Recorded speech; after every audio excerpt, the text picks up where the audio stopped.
إن الحمد لله نحمده ونستعينه ونستغفره ونستهديه ونعوذ بالله من شرور أنفسنا وسيئات أعمالنا من يهده الله فلا مضل له ومن يضلل فلا هادي له ونشهد أن لا إله إلا الله وحده لا شريك له وأن محمدا عبده ورسوله صلى الله عليه وآله وسلم. لازلنا مع حديث جبريل. Nous sommes toujours avec le hadith de Jibril alayhi as-salat wa as-salam. Et la troisième interrogation, Jibril alayhi salam dit au prophète sallallahu alayhi wa alihi wa sallam: Akhbirni an al-iman ou mal iman. Akhbirni an al-ihsan. Qu'est-ce que l'ihsan? Ou bien informe-moi sur al-ihsan. فيقول له النبي صلى الله عليه وسلم: أن تعبد الله كأنك تراه فإن لم تكن تراه فهو يراك. Il lui dit, c'est tu adores Allah Ta'ala comme si tu le vois. Car si tu ne le vois pas, lui, il te voit. Dans ce passage, le Nabi sallallahu alayhi wa sallam nous parle de deux personnes. La première personne qui fait le premier pas vers Allah Ta'ala, qui se dirige vers Allah Ta'ala, qui cherche l'agrément d'Allah Ta'ala. Et la deuxième personne qu'Allah Ta'ala menace. On lui dit, ou bien le Nabi sallallahu alayhi wa sallam lui dit, car si tu ne le vois pas, lui il te voit. C'est-à-dire que cette personne, elle est dans l'attente. Elle doit avoir des menaces pour qu'elle avance. Contrairement à la première personne, cette première personne, elle a la certitude sur Allah Ta'ala. Donc c'est elle qui cherche à se rapprocher d'Allah Ta'ala, à gagner l'agrément d'Allah Ta'ala. Donc dans ce hadith, Nabi sallallahu alayhi wa sallam nous parle de deux catégories de gens. Les premiers, ce sont les gens qui avancent, qui cherchent Allah Ta'ala. Et les deuxièmes, ceux qui sont en attente, il leur faut des menaces, des avertissements pour qu'ils avancent et soient conscients. وقد جاء الإحسان. Et le mot al-ihsan était souvent évoqué, ou bien plusieurs fois évoqué dans le Coran al-Karim. Donc lorsque le Nabi sallallahu alayhi wa sallam, lorsque Jibril pose la question sur l'ihsan, il demande le sens de l'ihsan qui est déjà connu au prophète sallallahu alayhi wa sallam, et aussi à Jibril, et aussi bien sûr aux musulmans, car Jibril alayhi salam va utiliser le mot al-ihsan avec l'alif wal lam, c'est-à-dire pour indiquer un sens qui est déjà connu. C'est comme si Jibril alayhi salam a dit au prophète sallallahu alayhi wa sallam: informe-moi sur l'ihsan qu'Allah Ta'ala fait descendre dans le Coran al-Karim, ou bien qu'Allah Ta'ala fait descendre dans le Coran al-Karim et qui se trouve dans les hadiths de Nabi sallallahu alayhi wa sallam, c'est-à-dire que c'est un ihsan qui est répandu dans les textes. Donc c'est là, Nabi sallallahu alayhi wa sallam va lui expliquer ce que ça veut dire. Al-ihsan, donc l'ihsan dans le Coran al-Karim commence depuis l'arrivée de Nabi sallallahu alayhi wa sallam et la période de Mecca, lorsque Allah Ta'ala dit: Inna Allah ya'muru bil adli wal ihsani wa ita'i dhil qurba. Allah Ta'ala, dans cette sourate, et qui est une sourate qui fait partie des premières sourates descendues sur un Nabi sallallahu alayhi wa sallam, Allah Ta'ala nous explique les commandements, ou bien nous donne un aperçu sur les commandements. Souvent dans les sourates, contrairement aux sourates de Medina, les sourates de Mecca, ce sont des sourates dans lesquelles Allah Ta'ala prescrit ou parle des interdits de façon générale. Ce sont les interdits qui regroupent le sens islamique dans l'interdiction. Et aussi la même chose pour les commandations en général. Donc Allah Ta'ala parle de façon générale dans les sourates de Mecca. Dans cette sourate, Allah Ta'ala va parler des commandements, de ce que les musulmans doivent faire et ce qu'on doit dire aux gens qui veulent s'interroger sur l'islam. Qu'est-ce que l'islam? Bien, l'islam appelle à quoi? On leur dit, l'islam appelle à al-adl wal-ihsan wa ita' al-qurba. Allah Ta'ala commande quoi?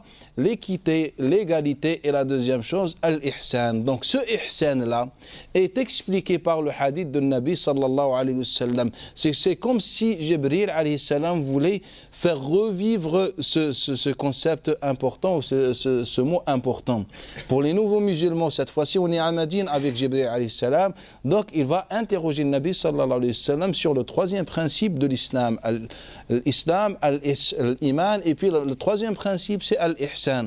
Donc le Nabi sallallahu alayhi wa sallam va nous expliquer ce que ça veut dire al-ihsan. L'ihsan, c'est que quand tu es toujours à la recherche d'Allah Ta'ala, tu connais Allah Ta'ala, tu crois en Allah Ta'ala, Et maintenant tu pratiques, mais cette pratique, tu la pratiques pourquoi? Pour chercher la proximité avec Allah Ta'ala, pour chercher l'agrément d'Allah Ta'ala, et c'est ça le degré supérieur de l'ihsan. Donc Allah Ta'ala dans cette sourate, il nous dit Inna Allah ya'muru bil adli wal ihsan. Et pour qu'on comprenne l'importance de ce terme-là, de ce concept-là, qu'est-ce qu'on doit faire? On doit répertorier les versets dans lesquels Allah Ta'ala parle de l'ihsan. Et on va se rendre compte que l'ihsan, en vérité, c'est la finalité de tous les principes de din. Allah Ta'ala, s'il parle de l'islam, il nous parle de l'ihsan comme finalité de l'islam. Bala man aslama wajhahu lillahi wa huwa muhsin. Allah Ta'ala, il dit, mais et quiconque soumet à Allah Ta'ala son être, dans quel état? Dans l'état de l'ihsan. Donc on comprend que l'islam a deux sens, ou deux étapes. La première étape, c'est l'islam normal, c'est la soumission. Et puis la deuxième étape, c'est l'étape demandée, c'est dans l'état de l'ihsan. C'est que tu es soumis à Allah Ta'ala dans l'état de l'ihsan. Allah Ta'ala, il nous dit Inna Allaha ma'al ladina taqaw wal ladina hum muhsinun. Dans le sens, Allah Ta'ala est avec ceux qui ont la piété, ceux qui craignent Allah Ta'ala, wa hum muhsinun, walladina, inna Allah ma'al ladina taqaw, walladina hum muhsinun, et ceux qui sont dans l'état de l'ihsan. C'est pour ça Allah Ta'ala ici n'utilise pas le verbe. Il ne nous a pas dit walladina ahsanu. Il nous a parlé de ceux qui sont dans l'état de l'ihsan. Il ne nous a pas parlé de ceux qui ont commis al-ihsan. Il y a une grande différence. Là, on parle d'un état. Donc, à chaque fois quand on prend le Coran al-Karim, Allah Ta'ala parle de l'iman, il parle de la piété, il parle de l'islam, il parle des œuvres ou des actions de façon générale. Allah Ta'ala finalise en parlant de al-ihsan pour nous montrer que dans chaque œuvre, dans chaque pratique, dans chaque principe islamique, eh ben, sa finalité, sa perfection s'appelle à al-ihsan. Et donc l'ihsan tourne autour de la certitude. Autour de la certitude. Car si on n'a pas la certitude, on ne peut pas atteindre l'ihsan. Car pour pouvoir chercher Allah Ta'ala, il nous faut une certitude. Il nous faut une certitude qu'on peut acquérir qu'avec le temps et le sacrifice. Prenez l'exemple que rapporte l'imam Ibn Majah. Lorsque le Nabi sallallahu alayhi wa sallam est passé devant Abdullah ibn Amr ibn As, comme il rapporte l'Amash d'après Abi Safar, d'après Abdullah ibn Amr ibn As, il nous dit, le prophète sallallahu alayhi wa sallam est passé devant nous pendant que construisait un khos. Un khos, c'est une petite maisonnette. فقال النبي صلى الله عليه وسلم ما تفعلوا, qu'est-ce que vous faites? فقلت يا رسول الله, en fait c'est une partie de notre maisonnette qui a été qui a été démolie avec le temps. Et là, le Nabi sallallahu alayhi wa sallam, donc il dit Abdullah ibn Amr, فَإِنَّا نُصْلِحُهَا, nous sommes en train de la construire, de la refaire. فقال النبي صلى الله عليه وسلم إني أرى الأمر أعجل من ذلك. Je vois que l'heure, je vois que la fin, je vois que le jugement dernier est plus proche que ce que vous faites. Donc le Nabi sallallahu alayhi wa sallam voulait faire un petit rappel à Abdullah ibn Amr ibn al-As que dans ce que tu fais, tu cherches à refaire cette petite maisonnette, et ben ton objectif est beaucoup plus éloigné ou plus loin que ton heure et ta fin. Donc le Nabi sallallahu alayhi wa sallam voulait faire ce petit rappel à Abdullah ibn Amr ibn al-As pour avoir toujours un esprit présent, toujours la pensée à la fin, toujours se préparer pour la fin et pour l'heure. Dans le hadith que rapporte Abu Ayyub al-Ansari, Abdullah ibn Uthman ibn Jubayr, d'après son père, qui était le servant d'Abi Ayyub al-Ansari, d'après Abi Ayyub al-Ansari, قال جاء رجل إلى رسول الله صلى الله عليه وسلم. Un homme est venu voir un Nabi sallallahu alayhi wa sallam. Il lui a dit, Ya Rasulallah, awsini wa awjiz. Il lui a dit, Ya Rasulallah, conseille-moi et que ton conseil soit court. Il veut un résumé. Conseille-moi et que ton conseil soit court. Ya Rasulallah, awsini وأوجز الوصية. فقال له النبي صلى الله عليه وآله وسلم إذا صليت أو إذا أتيت صلاتك فصلي صلاة مودع. Lorsque tu pries, prie comme si cette prière était ta dernière prière dans cette vie, dans ce monde-là. Donc quand tu viens vers Allah Ta'ala, prie avec cette intention. Donc Nabi sallallahu alayhi wa sallam voulait toujours pousser les gens à penser à la mort, penser à leur pensée au jugement dernier pour acquérir cette certitude. Car si on n'a pas cette façon de voir les choses, cette certitude, on ne pourra pas réaliser ce que le Nabi sallallahu alayhi wa sallam nous a demandé de faire. Donc on a l'iman, on croit en Allah Ta'ala, on a les pratiques, mais on ne peut pas bénéficier de ça si on n'a pas cette certitude sur Allah Ta'ala. Car nous, généralement, même si on pratique, mais on ne pratique pas avec cet esprit, on ne pratique pas avec cet esprit, avec cette intention, avec cette pensée que c'est, voilà, en vérité, c'est un commerce qu'on est en train de faire avec Allah Ta'ala. Si on perd ce commerce, on perd notre relation avec Allah, on perd notre paradis, on perd notre fin, donc on est dans l'échec et la défaite, wal-iyadu billah. Donc Nabi sallallahu alayhi wa sallam toujours voulait que les musulmans soient dans cet esprit. Après, Nabi sallallahu alayhi wa sallam lui dit « Wala tatakallam bi kalamin ta'tadhiru » minhu, et ne prononce jamais une parole que tu vas regretter. Et la troisième parole, le troisième conseil de Nabi sallallahu alayhi wa sallam, lui dit kun, soit soit en désespoir de ce que les gens peuvent t'apporter. C'est-à-dire, ne mets pas ta certitude sur les gens. N'attends pas que les gens t'apportent des choses. Attends tout ce que tu veux uniquement d'Allah Ta'ala. Ce sont les trois conseils que le Nabi sallallahu alayhi wa sallam dit à cet homme. Usayd ibn Hudayr radiyallahu anhu, comme a le décrit Aïcha radiyallahu anha dans le hadith de Tabarani d'après Fatima bint al-Hussein d'après Aïcha, قالت كان أسيد من أفضل الناس. Usayd faisait partie des meilleurs. Regardez, c'est Aïcha, l'épouse de Nabi sallallahu alayhi wa sallam, et ce qu'elle dit sur cet homme.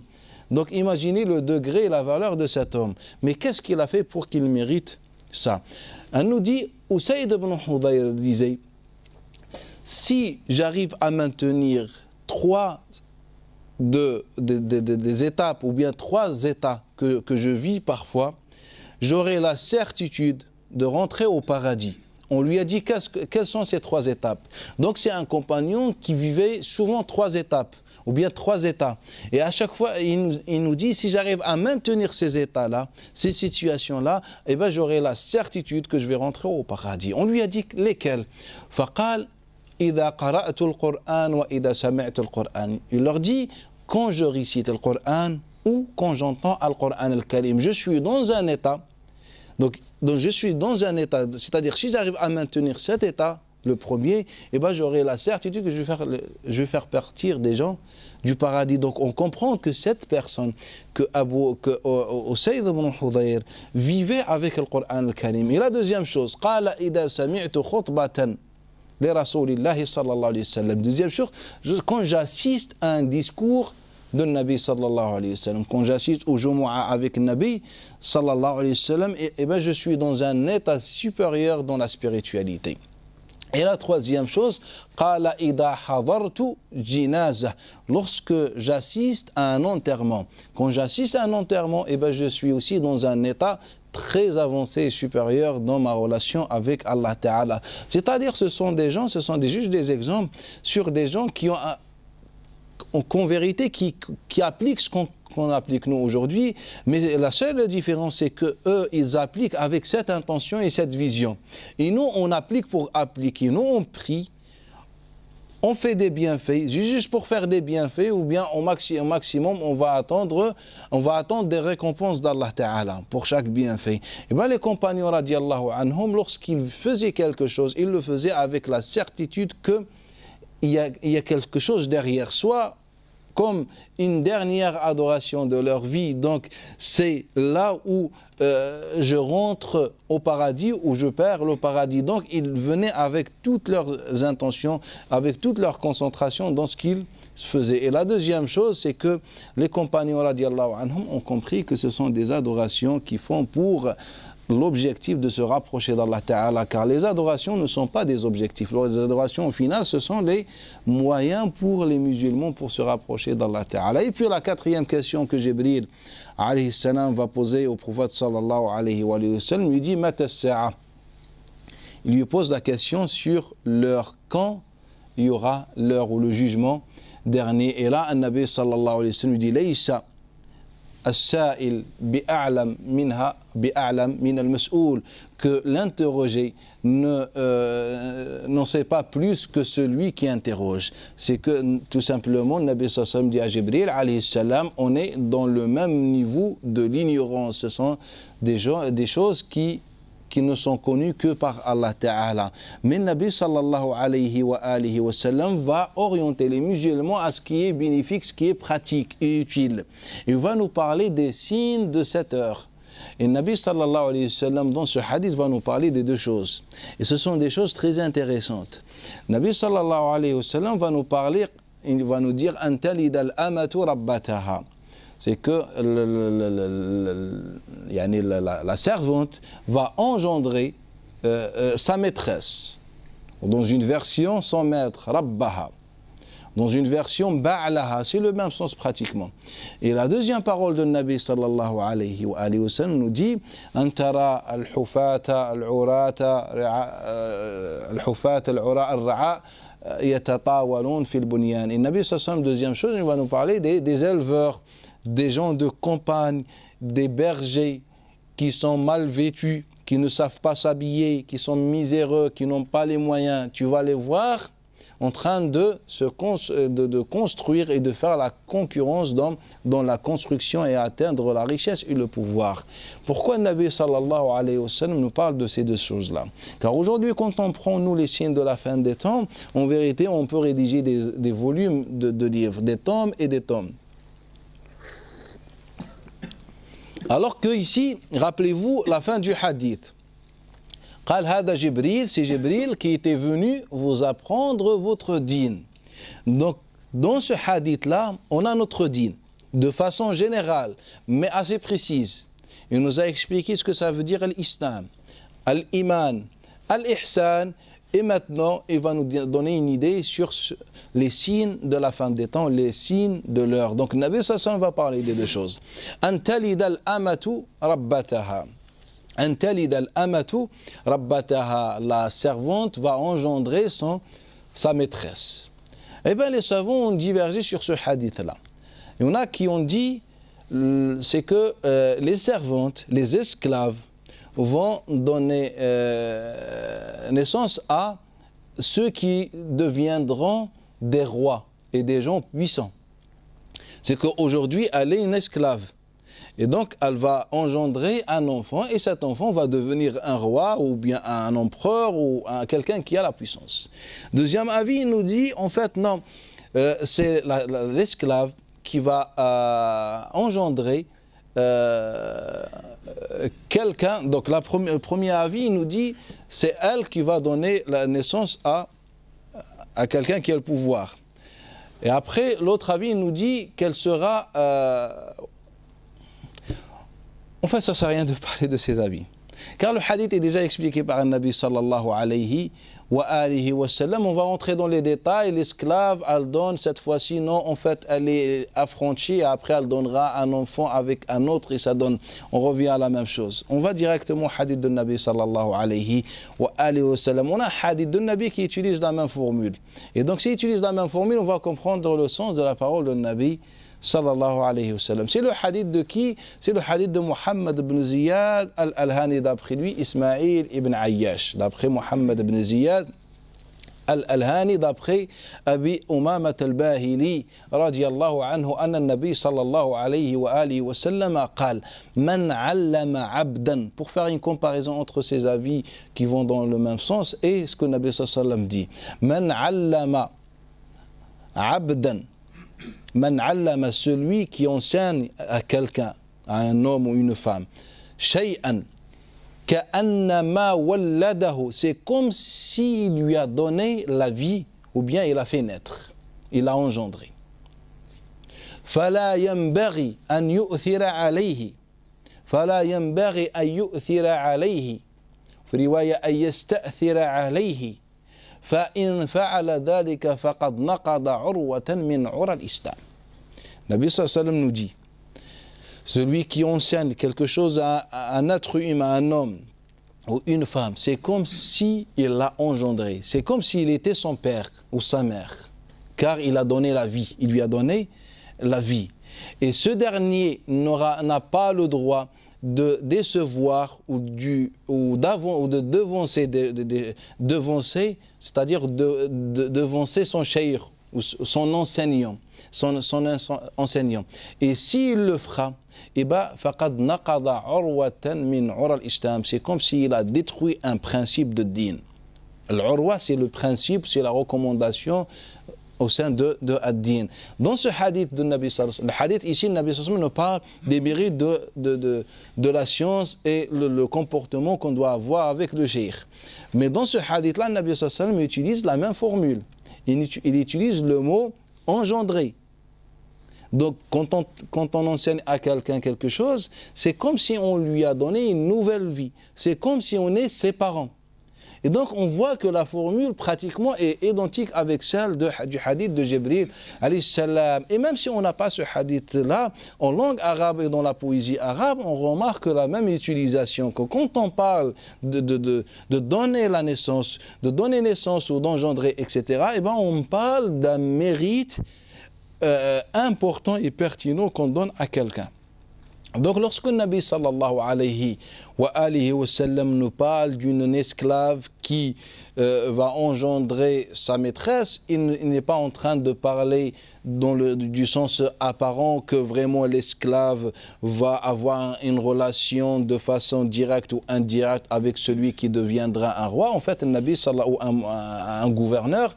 En fait, le Nabi sallallahu alayhi wa sallam nous dit tout simplement que aujourd'hui, celle qu'on appelle à l'islam aujourd'hui, celle qu'on appelle à l'islam, le lendemain,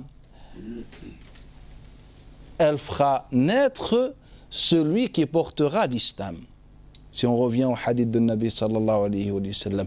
Aujourd'hui, ils sont appelés à l'islam, mais le lendemain, c'est eux qui vont appeler à l'islam. C'est ça le hadith de Nabi sallallahu alayhi wa sallam. Mais ce sont ceux-là, on l'a trouvé dans beaucoup de hadiths de Nabi sallallahu alayhi wa sallam, on l'a trouvé même dans le Coran al-Karim. En fait, c'est un hadith qui nous parle d'un cycle.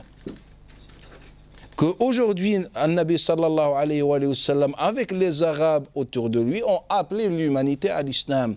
Mais le lendemain, ceux qui ont embrassé l'islam, ils vont engendrer ceux qui porteront l'islam. En fait, le Nabi sallallahu alayhi wa sallam était en train de parler d'un cycle. Dans ce hadith-là en particulier, le Nabi nous parle de deux principes. Il parle du premier principe de la science, cette lumière que l'islam a apportée aux Arabes au premier temps autour de Nabi sallallahu alayhi wa sallam, et puis les Arabes ont appelé les gens à cette lumière. Et bien ces gens-là, ces derniers, c'est eux qui porteront après l'islam. Et le deuxième principe, Nabi sallallahu alayhi wa sallam nous parle des gens qui n'avaient pas connu de civilisation, de puissance particulière. Et bien, à la fin des temps, ou bien c'est un signe de la fin des temps, c'est-à-dire ils vont avoir ce pouvoir. Là, on va en parler de ça après, bi'idhnillahi ta'ala. Donc, au premier principe, le Nabi sallallahu alayhi wa sallam nous parle tout simplement, en fait, d'engendrer quelqu'un, ou bien de donner la vie à quelqu'un, c'est-à-dire on lui donne la lumière de la science et les connaissances. Et donc c'est ça qu'on comprend si on fait des comparaisons entre les hadiths de Nabi sallallahu alayhi wa sallam, mais aussi la façon dont les Arabes s'expriment. Quand on utilise le mot walada, engendrer, on n'est pas walada dans le sens apparent, on est walada dans on a donné une nouvelle vie, on a donné une nouvelle vision, on a donné quelque chose. Donc le Nabi sallallahu alayhi wa sallam, et même je disais le Coran al-Karim nous parle de ce sens-là. Souvent prenez par exemple le début de Surat al-Jumu'ah, huwa alladhi ba'atha fil ummiyina rasulan minhum yatlu alayhim ayatihi wa yuzakkihim wa yu'allimuhum al-kitaba wal hikma wa in kanu min qabl la fi dalalin mubin wa akharina min khalfihim lamma yalhaqu bihim. Au début de la Surat al-Jumu'ah, Allah Ta'ala il nous parle, il nous dit qu'il a envoyé des Arabes à Nabi sallallahu alayhi wa sallam qui a une origine arabe. Et il a appelé les gens à la purification, au livre d'Allah Ta'ala, à la sunna de Nabi sallallahu alayhi wa sallam, que le Coran décrit comme une sagesse. Quand on dit le mot sagesse avec le Coran al-Karim, ça veut dire la sunna de Nabi sallallahu alayhi wa sallam, c'est-à-dire le modèle prophétique. On ne parle pas des actes ou des paroles de Nabi sallallahu alayhi wa sallam, on parle d'un modèle prophétique de façon générale. Et donc Allah Ta'ala, le verset suivant, il nous dit « Wa akharin » il y aura des gens qui ne sont pas encore venus qui vont recevoir cette lumière et qui vont faire le même travail que le Nabi sallallahu alayhi wa sallam. Allah le confirme dans Surat al-Waqi'a, le verset 40. Thullatun min al-awwalin wa thullatun min al-akhirin. Thullah, c'est-à-dire un groupe, une communauté, une partie de communauté parmi les premiers, et puis viendra une autre communauté ou bien une autre partie, un autre groupe qui fera le même travail du premier groupe. Le premier groupe, on parle des compagnons. Allah Ta'ala les décrit en disant Thullatun min al-awwalin. Et puis il y aura d'autres formes de compagnons, c'est-à-dire ceux qui vont faire le même travail et qui ne font pas partie des compagnons, bien de l'origine des compagnons, et c'est ça l'universalité de l'islam. Donc, le Nabi sallallahu alayhi wa sallam, en vérité, nous parle d'un cycle. Prenez le hadith que rapporte l'imam al-Mahamili fi al-Amali et l'imam al-Tahawi fi al-Mushkil, من طريق الأعمش عن منهال بن عمرو عن عباد بن عبد الله عن علي بن أبي طالب أن النبي صلى الله عليه وسلم قال لا يضربنكم على الإسلام عودا كما ضربتموهم عليه بدءا. Que par Allah Ta'ala, ils vont vous frapper, une métaphore, c'est-à-dire ils vont vous appeler de façon sévère, ferme à l'islam, comme vous les aviez appelés autrefois. Autrefois, ceux qui ont appelé à l'islam sont les compagnons, sont les Arabes qui étaient autour de Nabi sallallahu alayhi wa sallam le premier jour, même s'il y avait une minorité de non-arabes ou d'autres races, etc. Mais au premier temps, il y avait les compagnons arabes autour de Nabi sallallahu alayhi wa sallam des différentes tribus. Donc ils ont appelé les gens au début, Nabi sallallahu alayhi wa sallam nous dit, et par Allah Ta'ala, Nabi sallallahu alayhi wa sallam jure qu'il y aura des gens, qu'il viendra des gens qui vont appeler les musulmans, comme vous les compagnons, qui vont appeler les gens à l'islam, comme vous les compagnons vous appelez aujourd'hui. Donc Nabi sallallahu alayhi wa sallam, en fait, il était en train de parler d'un cycle, et même dans les différents hadiths qui rejoignent le sens du Coran al-Karim, car ce sont des versets qui nous parlent des signes de la fin des temps. Quand on prend le début de Surat al-Jumu'ah ou Surat al-Waqi'a, ce sont des versets qui nous parlent des gens qui viendront après, qui viendront pour préserver l'islam, pour protéger l'islam. L'islam est la même chose et le même sens de ces hadiths-là. On a encore d'autres hadiths comme celui de Kathir, d'après Utba ibn Abd al-Sulami, anna Nabi sallallahu alayhi wa sallam, ad-da'wa sera parmi al-Habasha, c'est-à-dire les Africains. Le hadith de Urwa ibn Ruwaymin an Jabir ibn Abdullah, qui est rapporté par l'imam al-Baghawi, ibn Asakir et d'autres, il nous dit, Nabi sallallahu alayhi wa sallam, en commentant, en expliquant le hadith, le verset de Surat al-Waqi'a, il nous dit, cette thullah parmi ceux qui ne sont pas encore venus, qui vont préserver ad-din, il nous dit, ce sont Soudan, les Noirs. Donc le Nabi sallallahu alayhi wa sallam nous parle d'un cycle. Donc il n'est pas en train de nous dire, bah écoutez, l'esclave d'aujourd'hui va donner naissance à un enfant et cet enfant va grandir, il va devenir roi. Ce n'est pas ça le sens de Nabi sallallahu alayhi wa sallam. En fait, quand on prend le Coran et les différents du hadith de Nabi sallallahu alayhi wa sallam, on comprend que le Nabi parle d'un cycle. Et même quand on prend le hadith que rapporte l'imam al-Bukhari d'après Muhammad ibn Sirin, d'après Abdurrahman ibn Abi Bakrata, d'après Abi Bakra, le Nabi sallallahu alayhi wa sallam il nous dit Inna az-zaman istadara ka hay'atihi yawma khalaqa Allahu as-samawati wal ard. Que zaman, le temps est devenu ou bien est redevenu à son premier état où Allah Ta'ala a créé les terres et les cieux. Donc le Nabi sallallahu alayhi wa sallam, c'est comme s'il nous dit en vérité, aujourd'hui, le jour de ma prophétie, c'est le début d'un cycle. Et puis dans le Coran et dans les hadiths, on trouve une information ou une annonce sur l'arrivée d'un autre cycle. Et ce cycle-là sera mené par ceux qui ne sont pas arabes ou bien ceux qui n'étaient pas présents le jour du premier siècle. Donc en fait, le Nabi sallallahu alayhi wa sallam nous parlait d'un siècle. Donc il nous dit, lorsqu'on voit que c'est bon, la balance a changé et aujourd'hui on n'est plus avec ceux qui ont appelé les gens à l'islam au début, et bien ça c'est un signe de l'heure. C'est ça le sens de Nabi sallallahu alayhi wa sallam. Et cela on l'a constaté, on l'a remarqué depuis le premier siècle après la mort de Nabi sallallahu alayhi wa sallam, dans l'échange ou la conversation célèbre entre Zuhri et Abd al-Malik ibn Marwan que rapporte l'imam al-Rama Hormouzi, le fondateur de la science du hadith. Il nous dit un jour Zuhri est entré chez Abd al-Malik ibn Marwan et lui dit, je viens d'arriver de Mecca. Et Abd al-Malik ibn Marwan lui dit, et qui tu as laissé derrière toi à Mecca, c'est-à-dire en tant qu'un cheikh, le cheikh de Mecca, le référent, le mufti de Mecca. Qala Ata ibn Abi Rabah. Il lui a dit, et qui Waman Ata ibn Abi Rabah min al-Mawali am min al-Arab. Il lui dit, min al-Mawali. Est-ce que Ata est un arabe ou est un non-arabe? Il lui dit non, il n'est pas arabe, il est non-arabe. Il est mina al-Mawali en particulier. Ata ibn Abi Rabah, il était noir et non arabe. Faqal, Fabima sada alayhim. Pourquoi il a régné, pourquoi il a eu ce statut-là? Qala bid-din, par l'apprentissage ad-din, etc. Et puis lui, il pose la question sur différentes régions. Et qui est à la tête de Al-Yaman? Qal Taous Al-Yamani, Taous ibn Kaysan. Et il lui pose la question, est-il arabe ou non arabe? Il lui dit non, il est non arabe. Et après, il lui pose la question, et par quoi il a eu ce statut? Il lui a dit par le din, par l'apprentissage, etc., la maîtrise. Et il lui pose la question à la ville de Basra, Qal al-Hassan al-Basri, qui est toujours non arabe, il lui pose la même question. Et Bisham, Qal Makhoul al-Shami, qui est non arabe. Et en Égypte, il lui dit Yazid ibn Abi Habib, et toujours Abd al-Malik ibn Marwan pose la même question, est-il arabe? Et Zohri lui dit, il est non arabe. Et là, Abd al-Malik ibn Marwan reconnaît que les non-arabes ont repris cette baraka, cette lumière de cette religion des mains des arabes. Et c'est ça le début de l'application du hadith de Nabi sallallahu alayhi wa sallam. Et aujourd'hui, les arabes, ils ne sont connus que par leur financement des projets occidentaux. C'est ça par quoi ils sont connus, les arabes, aujourd'hui.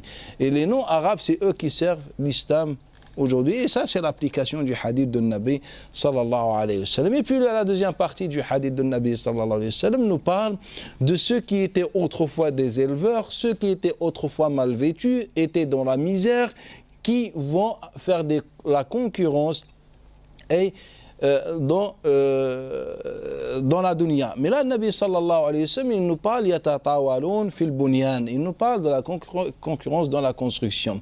Est-ce que le Nabi sallallahu alayhi wa sallam parle du symbole du pouvoir, ou il parle du symbole de la richesse? Le hadith de Nabi sallallahu alayhi wa sallam peut être généralisé dans les deux sens. C'est que le Nabi sallallahu alayhi wa sallam va nous parler, il nous parle d'acquérir la richesse ou bien du pouvoir. Sauf que la construction autrefois dans la culture arabe était la référence ou le symbole du pouvoir et non la richesse, car les Arabes généralement étaient riches, mais ce que manquait aux Arabes par rapport aux autres, c'était le symbole de la puissance, c'était la civilisation, la construction. Peut-être le Nabi sallallahu alayhi wa sallam nous a parlé dans ce hadith des tribus ou des nations ou des peuples qui étaient autrefois éliminés de l'histoire et qui étaient miséreux, qui étaient derrière tout le monde et qui deviendront à la tête du pouvoir, etc. Peut-être Nabi sallallahu alayhi wa sallam nous parle dans ce sens-là.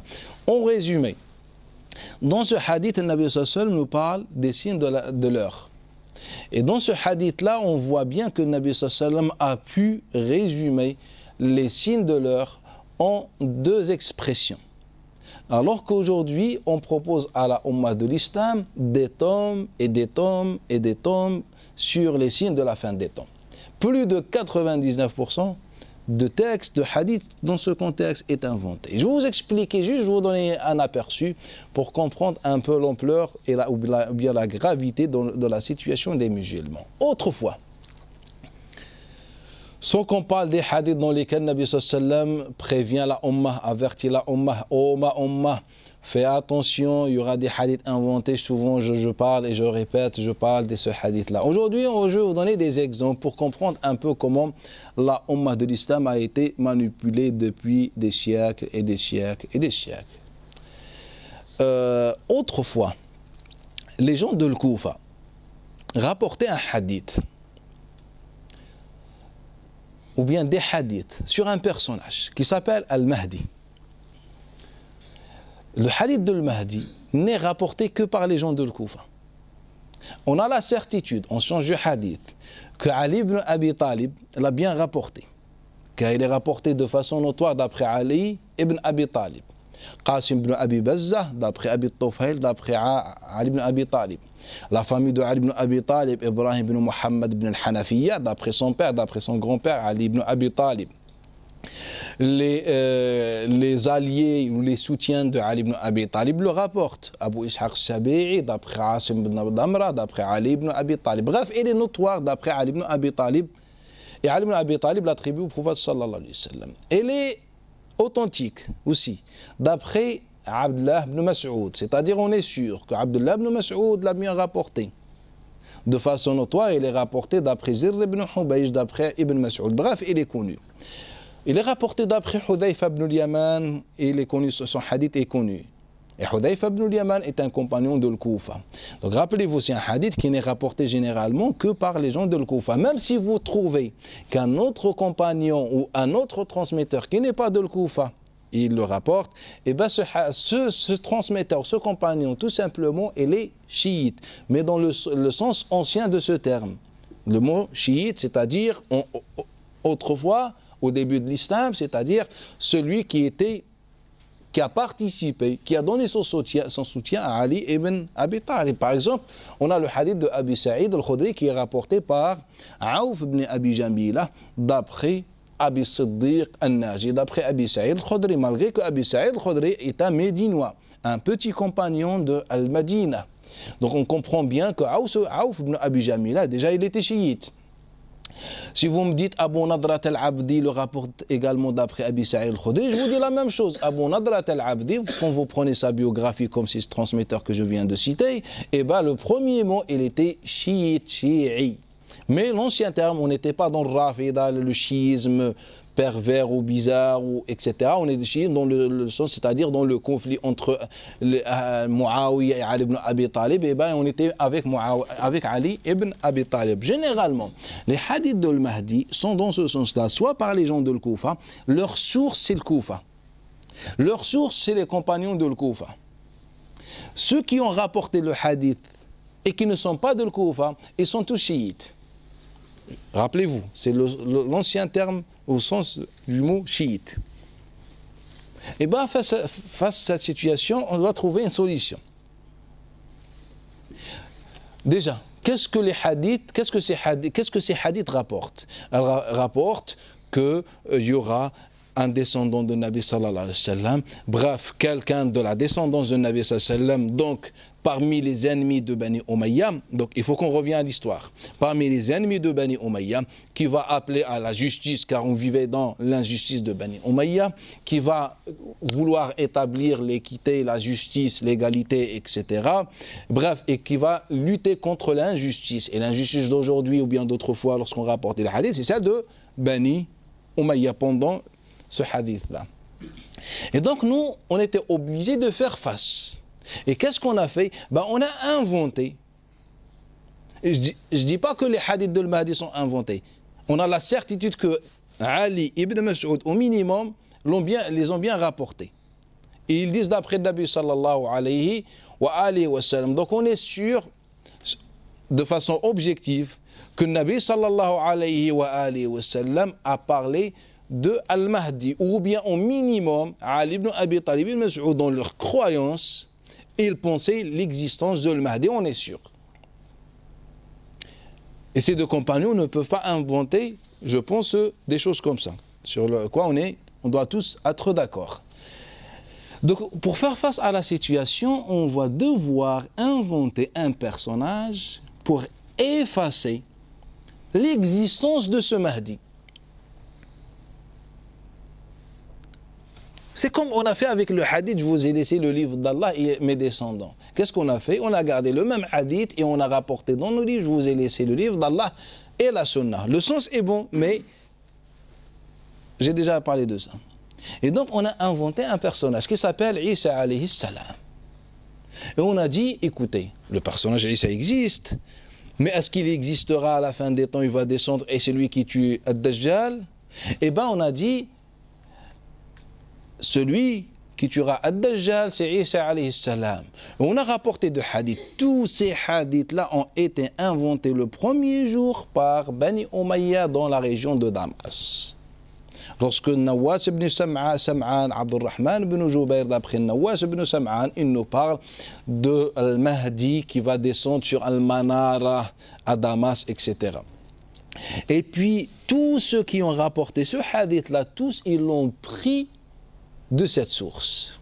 Si vous me dites que Abu Huraira l'a rapporté, je vous dis, naam, je suis d'accord avec vous, Abu Huraira l'a rapporté. Est-ce que Abu Huraira attribue au prophète sallallahu alayhi wa sallam? Sur quoi vous n'avez pas de réponse? Vous allez me dire que Ata ibn Mina, par exemple, ou Nafi' Mawla Abi Qatada l'ont rapporté d'après Abu Huraira, d'après le prophète sallallahu alayhi wa sallam. Je vais vous dire tout simplement que ceux qui ont rapporté ce hadith d'après Abu Huraira, d'après le prophète sallallahu alayhi wa sallam, ils ne font pas partie des élèves conscients et exigeants de Abu Huraira. Ce que j'ai expliqué, ce qu'on va voir, Inch'Allah, dans le programme de cette année, en sciences du hadith, on va remonter, enquêter sur chaque transmetteur. Bref, rappelez-vous ce que Muslim le rapporte dans Tamyiz, d'après Layth ibn Sa'd, d'après Bukayr ibn Abdullah al-Ashaj, d'après Busr ibn Sa'id, nous dit, prenez garde, c'est un Muslim qui rapporte. Il nous dit, Busr ibn Sa'id, qui est l'élève proche de Abu Huraira, il dit, prenez garde, parfois Abu Huraira nous rapporte des paroles, et je remarque, je vois des gens présents avec nous rapportent ces paroles d'après Abu Huraira, d'après le prophète sallallahu alayhi wa sallam, alors que Abu Huraira les a rapportées d'après Ka'b al-Ahbar. Et parfois il rapportait d'après Nabi sallallahu alayhi wa sallam, je voyais des élèves les rapporter d'après Ka'b al-Ahbar. Donc il y avait bref, sans qu'on rentre dans le détail, ce qu'on va voir en détail bi'idhnillahi ta'ala cette année.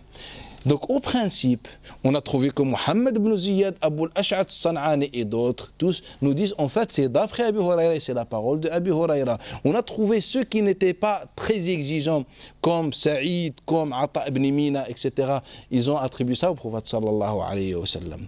Et si vous me dites mais il y a Jabir ibn Abdullah qui le rapporte dans l'authentique de Muslim, je vous dis naam, Jabir ibn Abdullah, mais qui rapporte ce hadith là? Vous allez me dire si vous revenez à l'authentique, c'est Ibn Jurayj, d'après Abi Zubayr, d'après Jabir ibn Abdullah. Et là, je vous dis deux choses. De quelle façon Ibn Jurayj a pris les hadiths de Abu Zubayr, ce qui est clair en sciences du hadith, qu'on va voir, Inch'Allah aussi, c'est que tout simplement, Ibn Jurayj était parti voir Abu Zubayr, il lui a dit, voilà, astaghfirullah, déjà, au premier principe, Al-Ala Abd-Razzaq, le cheikh de Mecca, et le cheikh de Shuyukh de l'imam al-Bukhari et le cheikh direct de Ahmed ibn Hanbal, il nous dit quoi?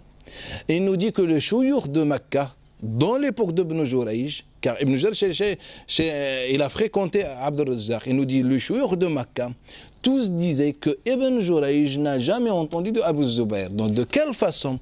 En fait, c'est juste un certain Yahya Zayyat, un zindiq, un pervers, un menteur, a rédigé des hadiths, il les a attribués à Abu Zubayr, se sont transformés en hadiths. Sans qu'on rentre dans le détail, c'est un hadith qui est apparu au 2e siècle par Yassine Az-Zayyad avec sa chaîne de transmission. Donc toujours, Abu Huraira ne le rapporte pas d'après le Nabi sallallahu alayhi wa sallam. Le hadith de Jabir ibn Abdullah, ce n'est pas celui de Nabi sallallahu alayhi wa sallam, c'est un hadith inventé au 2e siècle et puis attribué à Jabir ibn Abdullah de façon mensongère.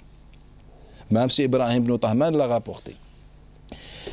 Et maintenant, il nous reste combien de compagnons? Il nous reste, je ne sais pas, l'autre qui se trouve aussi dans l'authentique, c'est Hudhayfa. C'est Hudhayfa ibn Asid. Ce n'est pas Hudhayfa ibn al-Yaman. Hudhayfa ibn Asid. Et bien, Shu'bah, lorsqu'il rapportait ce hadith-là, d'après Furat, d'après Abi Tufayl, d'après Hudhayfa, il ne le rapportait pas avec le mot Isa alayhi salam, que parmi les signes de la fin des temps, c'est Isa. Il disait Ar-Rih, le vent. Il est venu Qatada, il a fait son tadlis, il a retiré un transmetteur qui s'appelle Furat al-Qazzaz, et il a mis le mot, ou bien le signe qui était célèbre à cette époque, l'époque de Bani Umayyah, c'était l'arrivée ou la descente de Isa alayhi as-salatu wassalam. Bref, tout simplement, les gens de Koufa avaient un hadith sur Al-Mahdi. Nous, on voulait effacer Al-Mahdi et le remplacer. On n'a pas plus crédible que celui qui n'a pas trouvé la mort selon la croyance autrefois. Qui n'a pas trouvé la mort. C'était qui? Isa alayhi salat wassalam. Donc s'il n'est pas mort, c'est pour un objectif. Et cet objectif, c'est quoi? C'est l'arrivée. S'il n'est pas mort. Et donc, on a remplacé Al-Mahdi par Isa alayhi salam. Mais vous allez me dire que, mais nous, lorsqu'on a appris les signes de la fin des temps, on écoute les conférences de Shuyukh, on vous explique qu'en vérité, le Mahdi, il vient juste avant Isa alayhi salam. En vérité, ils travaillent comme ensemble. C'est juste, il vient le Mahdi, suivi directement par Isa alayhi salam, et que Isa alayhi salam, celui qui va tuer Ad-Dajjal, donc protéger l'armée de Mahdi. C'est ça ce que vous... Eh bien, c'est un mensonge. En vérité, juste, on a fait un cocktail. Nous, les Shuyukh, qu'est-ce qu'ils ont? Ils ont trouvé des hadiths comme ça, des hadiths comme ça. Et comme à chaque fois, qu'est-ce qu'on fait? On se débrouille pour ce qu'on appelle al-jam', c'est-à-dire utiliser les deux hadiths pour ne pas rejeter des textes. Et bien, les musulmans, ils ont la médaille d'or dans ça. C'est le fait de pouvoir interpréter de n'importe quelle façon des textes pour qu'on puisse les utiliser. Jamais on se pose la question. Mais peut-être le texte ne vient même pas de Nabi sallallahu alayhi wa sallam. Mais une fois un tel, qu'on dit soi-disant un savant du hadith, a dit qu'il est authentique, bah il est authentique. Et il n'est pas authentique. En fait, tous les hadiths de Isa alayhi salam, hadith par hadith, est inventé. Ce n'est pas selon Yahya ibn Ma'an qui m'a dit, avec des preuves, et ce qu'on va voir, satané bi'idnillahi ta'ala. Donc, ceux d'après, qu'est-ce qu'ils ont fait? Ils ont fait un cocktail. Un jus d'orange, un jus de citron, bah tu mélanges et ça fait un jus multifruit par exemple. Et bien on a dit, voilà, on a le Mahdi et on a Isa alayhi salam. Donc qu'est-ce qu'on va faire? La meilleure solution, c'est de inventer un ordre chronologique. Et bien, regardez, on sera dans la fitna, il vient Isa alayhi salam, il commence cette lutte, cette da'wa contre la fitna, l'injustice, etc. Mais face au Mahdi, il n'aura pas les compétences ou les capacités nécessaires. Et bien, Isa, il va descendre où? Dans l'endroit sacré. Quel endroit sacré? C'est à Damas. Donc il va descendre sur les ailes des anges ou je ne sais pas, comme dans le hadith de Nawas ibn Sim'an dans le Muslim. Et donc Dajjal va le voir, il va fondre ou je ne sais pas et il meurt. Et bien c'est ça le scénario qu'on a proposé aux musulmans. Alors qu'on était dans la réaction. Les gens de l'Koufa, ils ont un hadith, nous on réagit, on invente un autre hadith. Tout simplement. Et donc, après cela, avec le temps, se transforme en quoi? Les signes de l'heure. Aujourd'hui, on a des spécialistes dans l'eschatologie. C'est vrai ou pas? Et ils prétendent connaître la vérité à la lumière des hadiths de Nabi sallallahu alayhi wa sallam. Ou bien la lumière des Bani Umayya. Ou la lumière des gens de l'Koufa. Et donc, en vérité, j'ai juste une réaction qu'on a parlé de la descente du hadith de Isa alayhi salatu wassalam.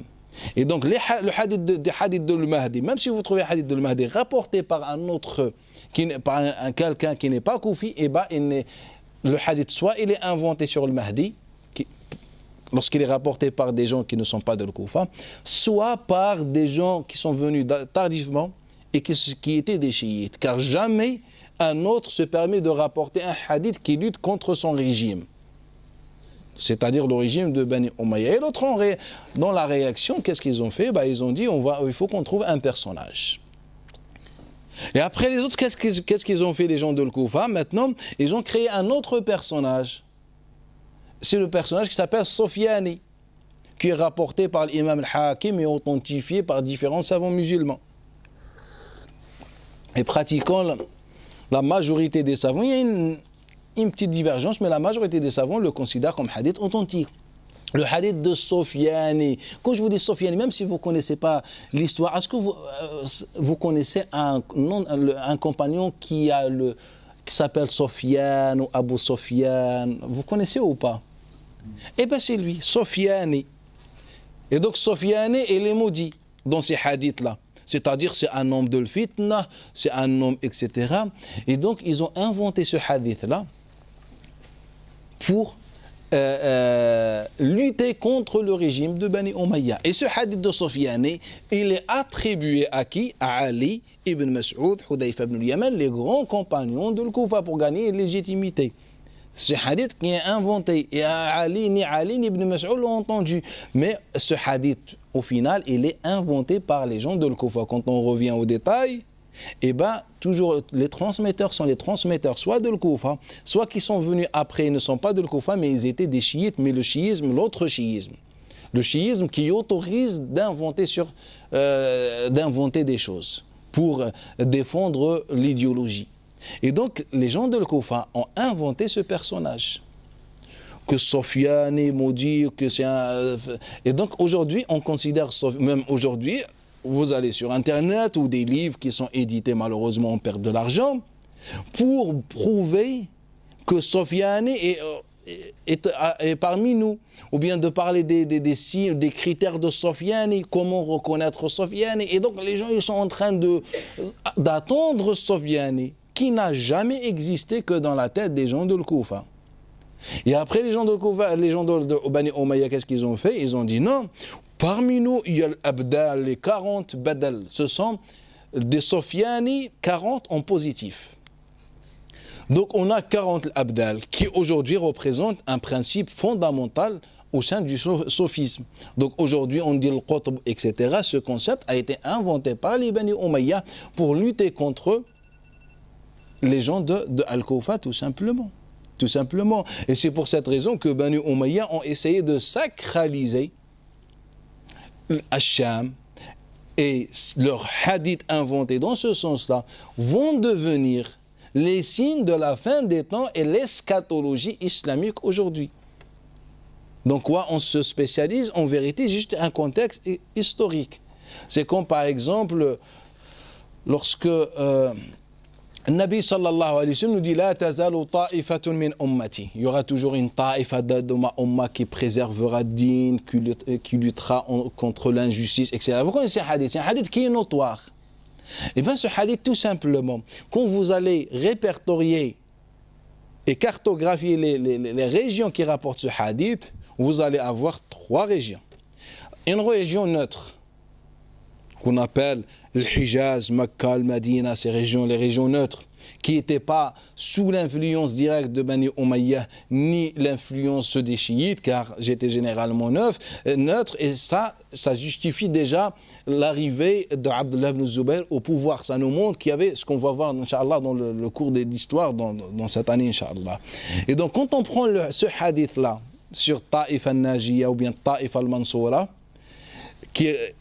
si on prend cette région, leur hadith est simple. Il nous dit qu'il y aura toujours une ta'ifa de ma umma qui préserve le din. Ça s'arrête là le hadith. C'est ça le sens de façon générale du hadith. Et bien quand on prend le même hadith, mais cette fois-ci il est rapporté par les gens de Sham. Donc le Nabi sallallahu alayhi wa sallam va dire la même chose ou bien il se contredit à chaque fois dans la logique. Et bien le hadith juste on va le déplacer maintenant dans la région de Sham. Et là la formule change. Soit le Nabi sallallahu alayhi wa sallam dit La tazal, il y aura toujours une ta'ifa dans la région de Sham. Soit il va dire à la fin, wa hum fi Sham, il se trouve dans Sham. Et le hadith se trouve dans l'authentique. De Walid ibn Muslim, d'après Ibn Jabir, d'après Ibn Hani, d'après Malik ibn Khamir, il dit, j'ai demandé à Mu'ad ibn Jabal, il m'a dit, hum fi Sham. Mu'ad ibn Jabal, pourquoi vous le rentrez ici? Après, si je vais en Égypte, maintenant, je prends le train, un avion et je me dirige vers l'Égypte. Et bien, le même hadith, mais le Nabi sallallahu alayhi wa sallam va dire autre chose. Si je prends l'avion, je vais dans la région de Basra, et je trouver autre chose. Par exemple, toujours dans l'authentique, Daoud ibn Abi Hind, d'après Abi Uthman, d'après Sa'd ibn Abi Waqqas, que le Nabi sallallahu alayhi wa sallam dit La tazalu ta'ifatun, pas parmi ma umma, min ahli al-Maghrib, de le Maghrib. L'Occident ou l'Ouest. Et puis, nous donne le hadith. Maintenant, de quel Maghrib? Est-ce qu'on parlait de le Maghrib, de l'Ouest, de le Basra, qui veut dire Sham, ou bien parler de l'Ouest, de Al-Hijaz, qui veut dire l'Égypte et l'Afrique? Et donc, les Bani Umayya avaient l'énergie nécessaire. Qu'est-ce qu'ils ont fait? Ils ont inventé les hadiths sur le barbar. Les berbères, comme on dit. Vous allez trouver des hadiths de Aïcha radiallahu anha, de Abdullah ibn Mas'ud, qu'Allah ta'ala donner à manger un chien vaut mieux que donner à un berbère, c'est-à-dire les Africains de l'Égypte, etc., car ils n'étaient pas des Arabes au principe. Donc vous trouvez des hadiths pour lutter contre cette région. Et un jour, à tel point qu'on a inventé même des personnages. Il y a des personnages dans notre patrimoine, même dans nos livres authentiques, qui n'ont jamais existé, ou bien qui ont existé, mais ils ne sont pas ils n'ont pas le statut ou la vérité qu'on leur a donné.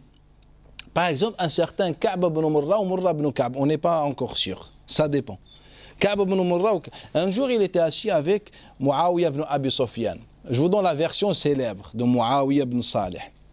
Sinon, d'autres ils nous disent non, le Khotaba, il y avait comme un concours de Khotaba pour voir ceux qui maîtrisent les Khotbas, les prêches, etc. Et donc, Ka'b ibn Murra à la fin, donc il a écouté tout le monde et il leur a dit, moi je prétends rien. Moi je ne suis pas un khatib, mais je me suis levé juste pour partager avec vous ce que j'ai entendu de Nabi sallallahu alayhi wa sallam. Bah, dis-nous, ya Ka'b ibn Murra ou ya Murra ibn Ka'b, ce que tu as entendu de Nabi sallallahu alayhi wa sallam. Quand j'étais avec le Nabi sallallahu alayhi wa sallam, donc quand tu es avec le Nabi, est-ce qu'on entend parler de toi ou pas? Quand tu es proche de Nabi. Est-ce que si je vous dis Uthman ibn Affan ou Ali ibn Mas'ud ou Abu Huraira ou Anas, est-ce que vous allez me dire, donne un argument pour prouver que ce sont des personnages qui ont existé? Non. Ils sont connus dans les récits, les expéditions, les voyages, etc. Et bien, Ka'b ibn Murra était avec le Nabi sallallahu alayhi wa sallam, mais on n'a jamais entendu parler de lui. Peut-être dans un livre qui se trouve sur la lune, peut-être, Allahu a'lam. Bref, il a un hadith, et puis détaillé en plusieurs hadiths, ça laisse penser qu'il y a plusieurs hadiths. Non, il n'a qu'un seul hadith. Bref, et c'est un hadith qui ne vient que des gens de Sham. Donc on se pose déjà la question. Donc un jour, il était avec le Nabi sallallahu alayhi wa sallam, et là, le Nabi sallallahu alayhi wa sallam dit, il y aura une grande fitna. Et ceux qui seront sauvés, ce sont eux qui suivent. Et il a désigné avec son doigt quelqu'un. هذا. قال فإذا عثمان بن عفان. Et je vois Uthman ibn Affan. قال فقمت وأنا يومئذ أحدث الناس سنا. Je me suis levé et ce jour-là j'étais le plus jeune. Monsieur Ka'b ibn Murra, le plus jeune, ne se comportait pas de cette façon dans l'époque de Nabi sallallahu alayhi wa sallam ou chez les Arabes. Qu'est-ce qu'il a fait? Il a pris Uthman par l'épaule. فأخذت بمنكبه فقلت هذا يا رسول الله. C'est-à-dire toi, Al-Aqra' ibn Habis, il n'y a que les Bédouins et les chefs qui osaient faire ça. Dans la culture arabe, on ne parle même pas des compagnons, le comportement des compagnons avec Nabi sallallahu alayhi wa sallam. Donc il prend Uthman ibn Affan, comme il prend un vulgaire, je ne sais pas, bédouin, il lui dit هذا يا رسول الله. فقال النبي صلى الله عليه وسلم هذا. Il était le plus jeune. Donc il se comporte comme ça, il se lève, etc. Et le pire, c'est qu'un autre va se lever dans la présence des gens avec... Il s'appelle Abdullah ibn Hawala. Est-ce qu'il existe? On ne sait pas. فقال سبحان الله والله أنت لأنت صاحب الأمر. Il lui dit dans le sens, par Allah Ta'ala, je t'ai vu et c'est toi qui as interrogé Uthman ibn Affan.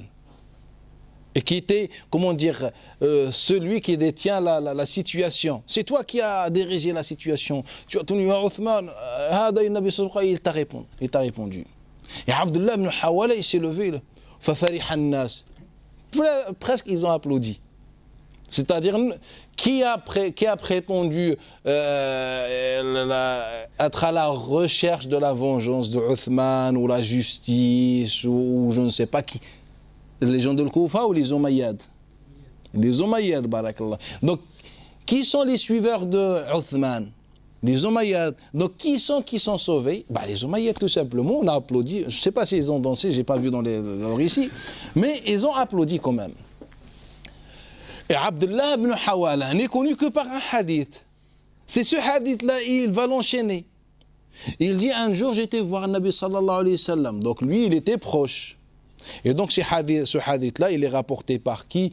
Par, ya Allah, par Makhoul, des fois, parfois Makhoul directement qui rapporte d'après Abi Idris al-Khawlani, et parfois c'est par Makhoul d'après Rabi' ad-Dimashqi, d'après Abi Idris al-Khawlani, bref. Et donc il enchaîne et il dit, Un jour, j'étais avec le Nabi sallallahu alayhi wa sallam pendant que le Nabi sallallahu alayhi wa sallam écrivait. Donc le Nabi sallallahu alayhi wa sallam était en train d'écrire. On peut interpréter que le Nabi sallallahu alayhi wa sallam a demandé à quelqu'un d'écrire. Il a dit, jette un coup d'œil, qala fa'ida kitab, un kitab, c'est-à-dire un écrit, dans lequel le Nabi sallallahu alayhi wa sallam a écrit Al-Amr ba'di et Abi Bakr ou Omar ou Uthman. La gouvernance après moi sera 2 points. A. Abu Bakr le premier, Omar le deuxième et Uthman le troisième. Ya Abdullah ibn Hawala, t'étais où le jour de Saqifa? Le jour de la fitna, le jour de la mort de Nabi sallallahu alayhi wa sallam. Lorsqu'il y avait pratiquement le début d'une guerre entre les compagnons pour désigner un gouverneur. T'étais où? Pourquoi t'es pas venu? Tu leur dis, vous avez oublié le livre que le prophète sallallahu alayhi wa sallam vous a laissé, c'est-à-dire l'écrit que le prophète sallallahu alayhi wa sallam vous a laissé. Donc cet homme, il ne se trouve nulle part, il figure dans aucun récit dans l'histoire islamique, dans l'époque de Nabi sallallahu alayhi wa sallam. Il vient le premier jour et son premier coup d'œil, c'est quoi? C'est voir lorsque l'autre tient Othman ibn Affan par l'épaule. Et deuxième chose, il a une grande chance. Deuxième coup d'œil, c'est le livre de Nabi sallallahu alayhi wa sallam. C'est-à-dire, masha'il les chances. Premier, la guidée, c'est Othman ibn Affan. Et après, le livre de Nabi sallallahu alayhi wa sallam. Mais après, il ne s'arrête pas là. J'ai dit, Ya Rasulallah, parle-moi des armées. Et donc, le Nabi sallallahu alayhi wa sallam parle d'une armée du Yaman, une armée, tout ça, une armée de Cham, de l'Irak, etc. Faqal khirli ya Rasulallah. Choisis pour moi, ya Rasulallah, une armée. Faqal Ahl al-Cham. L'armée de Cham. Masha'Allah. Et moi, j'imagine bien les gens en train de danser autour de ces récits-là. Juste, tu arrives. Le Nabi sallallahu alayhi wa sallam parle d'une fitna. Et que celui qui sera avec Uthman sera guidé ou bien sauvé. Et directement, le Nabi sallallahu était en train d'écrire un livre dans lequel il y avait Abu Bakr, Omar, Uthman. Et troisième chose, directement, on parle de... Moi, je pense que si on cite ça, je sais pas, un arbre, il va bouger, il va nous dire que c'est inventé. Et nous, les musulmans, ça fait je ne sais pas combien de siècles, on est en train d'authentifier, ce sont des hadiths qui se trouvent dans les livres célèbres, dans les recueils de hadiths. Ce sont des hadiths qui se trouvent dans nos recueils de hadiths, dans les 6 livres de Sunna. Après, les autres sont moins intelligents que toi, ya Abdullah ibn Hawala, ou ya Murra, ou ya Ka'b ibn Murra, ou je ne sais pas. Et bien, le même hadith est rapporté par les autres. Par qui? On se dirige, prenez un billet pour l'Égypte, Inch'Allah, avec moi, on va voir ce que les gens de l'Égypte disaient. Abdullah ibn Rabi' ou bien Abu Shuraih al-Qadi, al-Misri, rapporte d'après Umayr ibn Abdullah al-Ma'afiri, d'après son père. Et d'après Abu Shuraih, c'est qui? C'est Abdullah ibn Salih. Donc, d'après, à la fin, Amr ibn al-Hamiq al-Khuza'i. Et qu'on demande, Ya Rasulallah, choisis pour nous une armée. Qala Jundul Maghrib, l'armée de Maghrib. Maghrib, de l'Occident, de l'Ouest. Il va le rapporter Abdullah ibn Lahi'a, d'après Hubayra, ou Abdullah ibn Hubayrata, d'après Abu al-Ash'ath. Haddathani ashabu Rasulillah, les compagnons du messager d'Allah m'ont rapporté. Donc c'est rapporté par Dawlabi, par Abu al-Arab, etc. Donc les gens, les Africains de façon générale et les Égyptiens en particulier, nous rapportent le même hadith. Cette fois-ci, Ya Rasul choisi pour nous, il leur a dit l'armée de l'Occident, bien l'armée de l'Ouest. Et les autres ils disent Ya Rasul a choisi pour nous. Il leur dit l'armée de Cham, car les rapporteurs ne sont que des gens de Cham. Et si nous, on était à la place, Ya Rasulallah, choisi pour nous, il nous dit l'armée de France. Si, je ne sais pas, un Américain, il aurait dit, les Américains. Et donc, aujourd'hui, ceux qui étaient dans la scène de la fabrication des hadiths de Nabi sallallahu alayhi wa sallam. Par rapport à ce hadith-là, on avait les gens de Cham et on avait les gens de l'Égypte. C'est pour ça qu'on a inventé ce hadith-là. Et donc, en vérité, on était dans un match ou dans un conflit dans lequel on se permettait ou bien on cherchait la légitimité en inventant des hadiths. Ces hadiths-là vont se devenir l'eschatologie islamique, vont devenir les signes de la fin des temps, vont devenir le thème d'un sujet très fondamental au sein de la communauté musulmane. C'est-à-dire, on est en train de vivre un conflit pendant le 1er et 3e siècle. Le jour de l'arrivée de Bani Abbas, un hadith que je considérais, même il n'y a pas très longtemps, comme authentique, sur les bannières noires, Rayat al-Soud. Pourquoi? Car c'est un hadith qui est rapporté par Ali ibn Salih ibn Hayy, le grand savant célèbre, l'un des rares savants sincères dans l'histoire islamique. D'après Ya Allah, Yazid ibn Abi Ziyad, Ibrahim, d'après Alqama, d'après Abdullah ibn Mas'ud, qu'un jour, Abdullah ibn Mas'ud dit, j'étais avec Nabi sallallahu alayhi wa sallam un jour. Lorsqu'on voit des enfants de Bani Hashim, de la tribu, de la famille de Nabi sallallahu alayhi wa sallam, marcher, Baka Nabi sallallahu alayhi wa sallam, il a pleuré, il était triste. Il nous a dit, Allah Ta'ala a choisi pour ma famille le paradis. C'est-à-dire que ma famille ne cherche pas le bas monde. Allah Ta'ala a choisi pour ma famille le paradis. Wa inna itrati, et ma famille, elle va subir tashridan, c'est-à-dire elle va être expulsée, elle va être torturée, elle va être éprouvée. Jusqu'à ce que les bannières noires arrivent. Jusqu'à ce que les bannières noires arrivent. Pour préparer le terrain pour Al-Mahdi. Et ils vont demander aux gens la soumission. Et les gens ne vont pas accepter. Ils vont demander aux gens, Bismillah, posez les armes et rejoignez-vous à nous. Et donc les gens vont refuser. Ils vont combattre ces gens-là et Allah Ta'ala va leur donner la victoire. Et puis, et à la fin, Allah Ta'ala va envoyer Al-Mahdi. Et donc dans ce hadith-là, je pensais qu'il n'était pas, je le considérais comme un hadith authentique. Pour quelle raison? Car Yazid ibn Abi Ziyad est un savant très pieux. Et généralement, ceux qui sont pour le régime de Bani Umayyah parmi les savants du hadith ne l'aiment pas, comme le cas des autres transmetteurs. Et donc, ils l'ont affaibli par rapport à ça. Ils l'ont affaibli par rapport à ça de façon générale, même si c'est une exception. Peut-être Abu Daoud ou 2-3 personnes, 3 d'autres savants du hadith n'ont pas accepté cet avis majoritaire.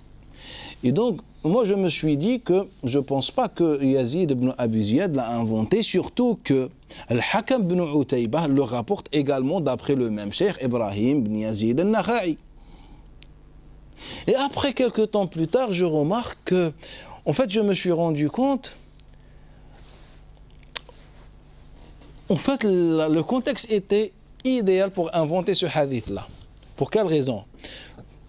En fait, Ali ibn Salih, celui qui rapporte ça d'après Yazid ibn Abi Ziyad, il avait fait une organisation, une espèce d'organisation, pour se révolter contre le régime de Bani Umayya. Contre le régime de Bani Umayya. On était à la fin de Bani Umayya. Ce que les savants du hadith n'ont pas accepté, comme Zaïd ibn Qudama, Malik ibn Murwil, les transmetteurs que vous connaissez qui sont célèbres aujourd'hui, car ils étaient un peu pour le régime de Bani Umayya, etc. Ils étaient contre, ils disaient, ce sont des gens qui autorisent l'épée dans la Umayya. Ils n'autorisent pas l'épée, ils autorisent juste, ils cherchent l'égalité, l'équité, ils cherchent juste la vérité, tout simplement. Bref. Et donc, qu'est-ce que Ali ibn Salih, avec son frère Al-Hassan ibn Salih et les autres ont fait? Ils ont fait une petite organisation et donc ils ont fondé un noyau pour se révolter contre le régime de Bani Umayya. On était dans l'époque de Yazid ibn Abi Ziyad. Mais ces savants en général ont fréquenté Yazid ibn Abi Ziyad après ses 70 ans ou 75 ans. Et donc, ce qui était célèbre autrefois, ce qu'on va voir en détail avec les détails et les preuves, ce que les savants du hadith appellent at-talqin. At-talqin, c'est le fait de rajouter des hadiths dans le livre ou le support du muhaddith. Et ça, c'est très célèbre, était très fréquent. Je peux vous dire, déjà dans les 6 livres fondamentaux chez les musulmans, eh ben, il y en a pas mal, ou bien il y a des centaines de hadiths qui sont passés par ça. Bref. Et donc, qu'est-ce qu'on a fait? On a rajouté dans son support un hadith. Et donc, il l'a rapporté. Il vient au 3e siècle, un certain Hanan ibn Sudayr. Et Hanan ibn Sudayr, même les chiites divergent. Est-ce qu'il a fréquenté le Rida ou le Kazim? On n'est pas sûr. Mais bref, c'est une référence chiite, mais le chiisme récent. Le chiisme malhonnête. Et donc, qu'est-ce qu'il a fait? Il a rapporté d'après le Hakam ibn Utayba. Donc, il nous laisse penser qu'il y a 2 transmetteurs qui rapportent. Bref, sans qu'on rentre dans le détail. Au final, c'est un hadith qui a été inventé pour préparer ou bien pour donner légitime à la révolution de Bani Abbas. C'est pour ça qu'on a appelé, qu'on a utilisé les bannières noires. Pourquoi? Car lorsqu'on préparait la révolution à la fin du 1er siècle, eh ben, on utilisait les bannières noires et on a commencé par la région de Khorasan vers le Cham, le Kazakhstan, Tadjikistan. C'est là où on a commencé cette révolution et puis on s'est propagé ou bien on a avancé jusqu'à la capitale Damas. Donc on a envahi l'Irak, etc. Et les bannières utilisées autrefois, c'était les bannières qu'on vous voyez aujourd'hui chez Daesh. Aujourd'hui, par exemple, pour Qaïda, autrefois, c'est les bannières noires qui est dessus, là, ilaha illallah. Donc l'histoire de ces bannières remonte à l'époque de Bani Abbas. Donc ils ont inventé, bien sûr ce hadith a été inventé plus tard au 2e, ou bien a été aussi rapporté par d'autres que les gens de Koufa et que Yazid ibn Abi Ziyad, mais c'était de façon tardive. C'était à la fin ou bien pendant le 2e siècle, ou bien après cette période, car Yazid ibn Abi Ziyad a trouvé la mort environ l'année 137. Et après cette période, ce hadith a été propagé juste après l'époque de Ibn Lahi'a, lorsqu'il a perdu ces livres-là, et puis des gens ont rajouté dans ces livres, sans qu'on rentre dans le détail. Et donc, au final, c'est un hadith qui a été inventé pour donner le légitime à Bani Abbas contre Bani Umayya. En vérité, on était entre 2 camps, on était entre 2 équipes, ou bien plusieurs équipes. Et aujourd'hui, les musulmans pensent connaître le din, pensent bien adorer Allah Ta'ala, alors qu'une grande partie de leur texte n'est pas authentique. Et je ne parle même pas d'authenticité de la science du hadith classique, qui est très limitée. Un tel a dit, le transmetteur est peu fiable, ou je ne sais pas. On est vraiment dans des preuves, de façon, preuves irréfutables des enquêtes, etc. Ce qu'on va voir en détail, bi'idhnillahi ta'ala, cette année. Prenez juste l'exemple, le hadith qui passe sur l'obéissance au gouverneur, alaykum bis-sam'i wa ta'a. Si on prend ce hadith-là, et on va établir la cartographie de ce hadith-là, tout simplement, les régions neutres rapportent ce hadith de quelle façon que le musulman obéit, par exemple, à tout ça, tant qu'on ne lui demande pas de faire du péché. Et quand on prend le même hadith, dans la région de Koufa, il est rapporté de la même formule, sauf qu'on utilise le mot al-jihad. Comme dans le hadith Abi Rafi' d'après Ibn Mas'ud, qui est dans le Bukhari ou dans l'authentique. Il nous dit, celui qui fait le djihad contre avec sa main, ou avec sa langue, avec son cœur, etc. Pourquoi? En fait, les hadiths de Nabi sallallahu alayhi wa sallam sont rapportés dans le sens. Et c'est pour ça que les formules changent à chaque fois. Et donc, quand on est dans un contexte particulier de conflit, etc., on utilise le mot djihad. Ça se trouve, le prophète a utilisé le mot djihad. Mais dans des endroits neutres, moins de conflits, etc., on n'utilise pas le mot al-jihad. Car le mot djihad indique directement l'obligation de djihad, ou bien l'acte, etc. Et le même hadith, dans la région de Al-Sham, comme il est rapporté par Muslim d'après Abi Sallam Amtor Dimashqi, il nous dit quoi? d'après Abidris al-Khawlani, d'après Hudayfa, il nous dit Isma' wa ati' wa in daraba dhahraka wa akhadha malak. Isma', écoute et obéis, même si il frappe ton dos, daraba dhahrak, ou il prend tes biens. Comme dans le hadith de l'Irbad ibn Sariya, le hadith connu, Wa'adana Rasulullah sallallahu alayhi wa sallam jalila, le prophète nous a fait une grande. Le hadith inventé qui est connu, qui est beaucoup apprécié aujourd'hui. Et bien, dans une version de ce hadith-là, il nous dit quoi? Al-mu'min kal-jamal, haythuma qida qid. Le mu'min, le croyant est comme le chameau. Là où tu le diriges, il se dirige. Le mu'min ne réfléchit pas, selon leur texte. Et bien le même hadith maintenant, dans la région de Koufa, on a retiré le mot si il t'appelle à faire le péché ou te demande de faire des péchés, on a enlevé cela et on l'a remplacé par quoi? Même s'il te massacre, écoute et obéis et ferme ta bouche, ne dis rien. Car c'est haram, tu sors, tu meurs maïta jahiliya, on t'a fait des hadiths comme ça. Et donc, mais ce qui est important et le plus grave dans cette histoire, c'est que ces transmetteurs, ou bien les transmetteurs de Bani Umayya en particulier, ont été couverts par le régime et le pouvoir. Et c'est pour ça que leurs hadiths se trouvent dans les 6 recueils des musulmans, les 6 recueils fondamentaux des sunnahs. Et les autres, comme ils n'étaient pas couverts par le régime, n'avaient pas un pouvoir, comme les hadiths de l'Koufa ou des gens de l'Égypte, etc., eh bien, ils n'ont pas eu cette chance. Et c'est pour ça qu'on ne trouve pas leurs hadiths dans les 6 recueils. Généralement, on les trouve soit dans les livres al-Mu'jam, soit dans les livres al-Masanid, ou souvent dans les chroniques ou les générations de Tabaqat, comme Tabaqat de Abi Arouba, ou bref, dans les livres-là. Donc c'est ça la différence. C'est que tous ont participé dans la fabrication d'une nouvelle religion. Il y en a qui ont bénéficié du pouvoir, donc leur hadith se trouve dans nos sources authentiques et authentifiées. Et ceux qui n'ont pas eu cette occasion, eh ben leur hadith se trouve aujourd'hui.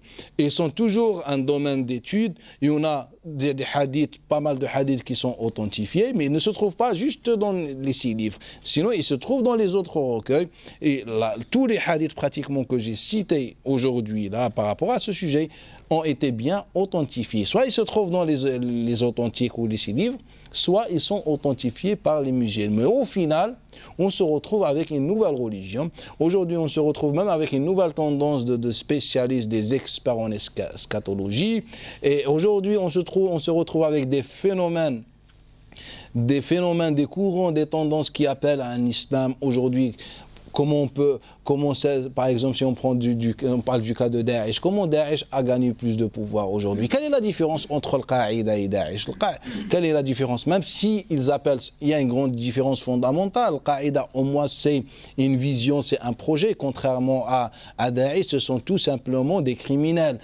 Mais quelle est la différence? C'est que Al-Qaïda n'a jamais appelé les gens à la région de Cham, n'a jamais, instrumentaliser les textes de Cham, ce que Daesh a fait. Daesh donc était plus malin, ou bien était malin.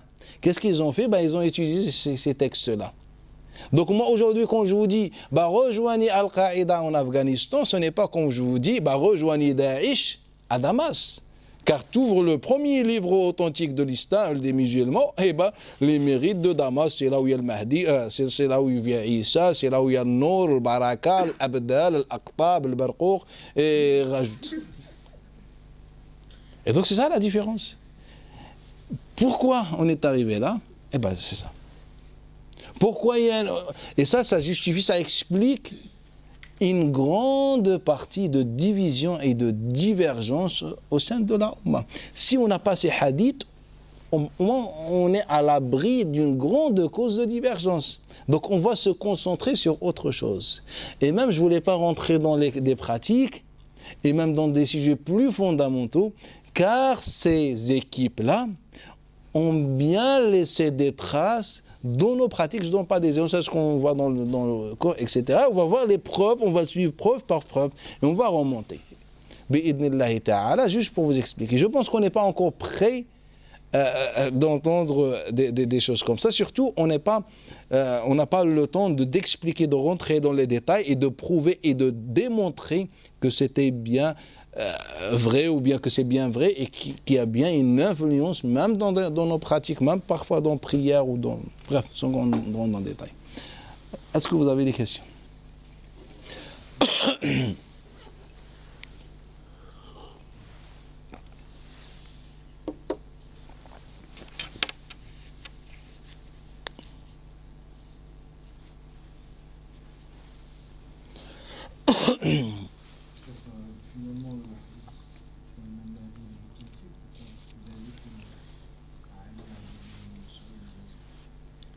Il est authentique, Inch'Allah.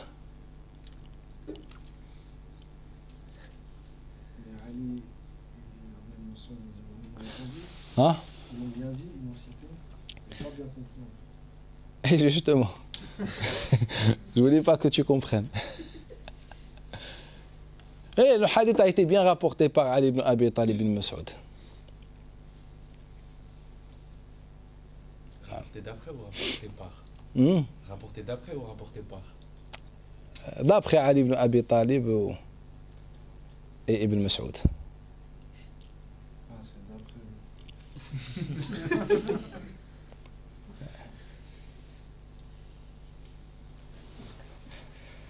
Ya Allah.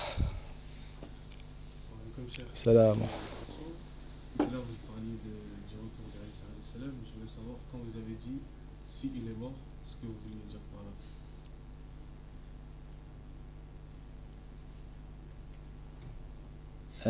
J'ai pas compris la question. Quand vous avez dit qu'ils ont dû trouver un autre personnage, c'est-à-dire Aïssa alayhi salam, pour Eh. créer Al-Mahdi, vous avez dit s'il est mort. Donc je voulais savoir ce que si voulait dire. s'il est vivant?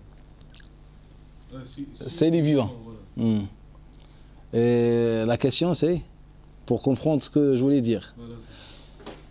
Et tout simplement, je voulais dire que il faut prendre du temps pour revoir cette question et revoir si le Coran al-Karim. Donc on ne parle pas des hadiths, on parle du Coran tout d'abord. Si le Coran al-Karim affirme bien ou bien contredit bien la version officielle chez les autres. Si on prend les chrétiens par exemple, dans la version officielle chez les chrétiens, c'est que Isa est mort. Est-ce que le Coran al-Karim le contredit, ça ou pas? Donc ça nécessite une assise. Mais je vous conseille quand même, il faut avoir une grande méditation dans ça. Et puis les hadiths, on n'a aucun hadith qui va dans ce sens-là. Si ce n'est les hadiths du retour de Isa alayhi salat wa as-salam, ce sont des hadiths qui parlent de façon indirecte. De toute façon, même si on est d'accord sur l'authenticité de ces hadiths-là, on n'est pas dans le sujet. Et même, et dans le cas où on se met d'accord sur l'authenticité de ces hadiths-là, bah on va faire face à certains hadiths qui vont déranger notre vérité.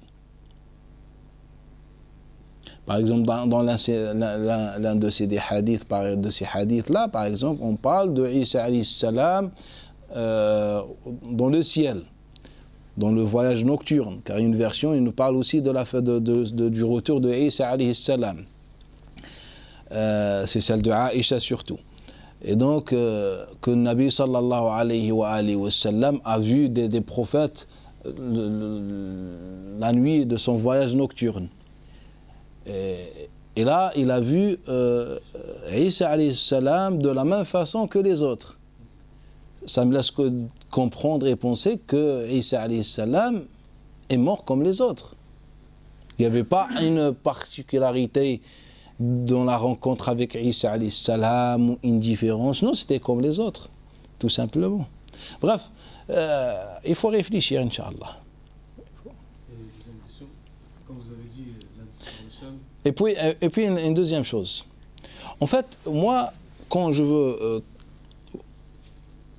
étudier un sujet, moi, ma toute priorité, c'est de voir est-ce que ce sujet était connu, fréquent, répandu, ou tout simplement connu aux premiers compagnons, Abu Bakr, Omar, les tout premiers compagnons, pour voir si je suis meilleur que, ou bien j'ai plus de science que. Car souvent nous, vu le nombre important des sujets qu'on traite, ah bah, on a beaucoup de sciences plus de sciences que les compagnons, les premiers compagnons. Donc je me pose la question, pourquoi les premiers compagnons ne le savaient pas? Est-ce qu'ils ignoraient ou tout simplement ils n'existaient pas? Ils n'existent que dans nos têtes. Inch'Allah, mais ce sujet va être traité. De toute façon, ce sujet il est prévu pour le programme Inch'Allah qu'on fait cette année, avec les détails, on va prendre les versets par verset, etc. On va voir toutes les sourates, tous les hadiths, bi'idhnillahi ta'ala, et puis on va sortir avec une conclusion, on va faire une mashura. Comme ça, bah, peut-être qu'il y en a qui ne vont pas être d'accord, Inch'Allah, on verra bi'idhnillah. La deuxième question, c'est juste à la fin, quand vous avez parlé de Cham et des mérites de Cham, etc. Vous avez dit la différence entre Al-Qaïda et Daesh, c'était sur cette région. Je voulais savoir pourquoi les chouïrs d'Al-Qaïda n'ont pas vanté les mérites de Cham. Est-ce qu'ils authentifient pas ces hadiths ou bien ça leur sert pas dans leur communication? En fait, il y a une grande différence entre Al-Qaïda et Daesh. Daesh n'ont pas de chouïr. Daesh, au sein de Daesh, il n'y a pas de cheikh. Il y a des anciens voyous, je sais de qui je parle, des anciens voyous, etc. Il n'y a pas un cheikh de Al-Qaïda, contrairement à Daesh, contrairement à Al-Qaïda. C'est une organisation, qu'on est d'accord ou pas, mais au final, c'est une organisation, c'est un groupe très bien organisé, il y a des chouyours, il y a des références, etc. Tout ça. Deuxième chose, c'est que, tout simplement, moi, je pense que la différence se trouve où? C'est que Daesh, on a la certitude qu'elle n'est qu'un outil dans la main de X. On l'appelle aujourd'hui X. Et cet outil est important dans cette région. Dans cette région. Et donc c'est pour ça qu'on veut Daesh ici, dans la région. Et après, on a trouvé ce patrimoine important dans nos livres sur cette région, bah, il faut qu'on l'utilise pour notre raison. Contrairement à Daesh, contrairement à Al-Qaïda qui a déclaré depuis le premier jour qu'on est là que pour donner notre soutien aux talibans, ou bien aux Afghans. Précisément, il n'y avait pas talibans. Taliban, c'est un terme qui a existé que dans la fin des années 90. Donc on était là juste pour donner notre soutien au peuple afghan. Pour eux, c'était quoi? Ils avaient un principe que le djihad, c'est défendre les terres occupées. Ben nous, il y a une terre occupée en Afghanistan, donc il faut qu'on l'aide. Maintenant, il y a une question qui se pose. Est-ce que cela veut dire que les Qaïda étaient utilisés par les Américains car les Américains étaient en conflit avec les Soviétiques? Moi, je ne pense pas que celui qui étudie l'histoire, je pense qu'il est plus intelligent que ça, mais il y avait croisement d'intérêts. C'est pour ça, autrefois, les Français à la TF1, ils disaient les moujahidines afghans, aujourd'hui c'est des terroristes. Autrefois, hier, vous disiez quoi? Les moujahidines. Et bien aujourd'hui, si quelqu'un dit Moujahidine va être en prison ou pas? Hein? Donc on doit tout d'abord déposer plainte contre TF1, la 2 et tous les participants. Vous disiez des Moujahidines afghans, donc c'est apologie de djihad, etc. On va faire un procès. Bref. En vérité, tout simplement, Al-Qaïda, au premier temps, voulait juste aider le peuple afghan, ce qu'elle dit et ce qu'elle dit jusqu'aujourd'hui. Et tout simplement. Pareil au Cham, pour le Cham et le Yémen aussi. Sachant que Al-Qaïda, au final, suit les 4 écoles. Je ne parle pas des individus, de façon générale. Al-Qaïda, soit il y a des individus qui sont salafistes, traditionnalistes, c'est-à-dire dans la croyance, dans tout ça, soit il y en a aussi des soufis, il y a des malikites, des shafi'ites, des hanafites, des hanbalites, même si vous entendez parler, moi je vous dis les choses. Donc Al-Qaïda au final suit les 4 écoles tout simplement. Il y a certains peut-être tout petits détails, mais au principe suit tout ça. Donc c'est pour ça. Donc si on dit ça, donc tout simplement pour elle, les hadiths de Cham sont bien authentiques. Donc, mais eux, ils n'ont pas cherché les hadiths de Cham, ils ont cherché tout d'abord défendre le peuple afghan, je ne sais pas, ou provoquer un conflit contre l'Occident, etc. Contrairement au Daesh, Daesh, c'est quoi Daesh? C'est juste une marionnette ou je ne sais pas, un outil, une poupée dans la main des autres, et puis alimenté par qui? Par les pauvres jeunes, les garçons et les filles, et tout simplement. C'est pour ça même quand vous voyez les membres d'Al-Qaïda, les membres de Daesh, il y a une grande différence. Il n'y a que des voyous chez Daesh, où il n'y a que des enfants. 13 ans, 14 ans, etc. Souvent c'est pour le mariage ou pour tout ça, ou le nettoyage, le ménage, etc. Ils te montrent que c'est ça. Pour les garçons, c'est ça. Nettoyage, ménage. Et pour les femmes, c'est pour le mariage. On dit mariage entre nous.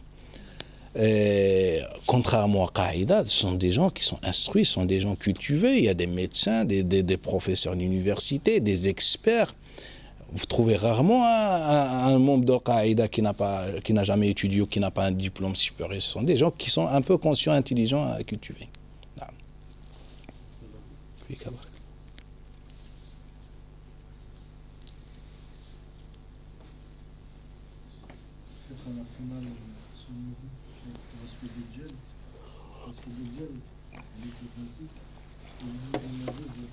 Ah? Je sais pas un hadith, c'est un verset. Ah? Et inventé. Quand tu trouves les hadiths de Ya'juj wa Ma'juj, tous les hadiths, prenez-les et jetez-les. À l'exception d'un hadith, voire un demi-hadith. Non.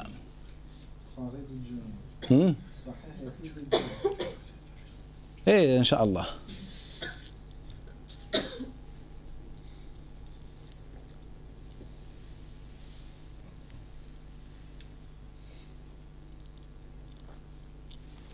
On s'arrête ici, Inch'Allah. Subhanallah, nashhadu an la ilaha illa anta nastaghfiruka wa natubu ilayk wa barakallahu fikum.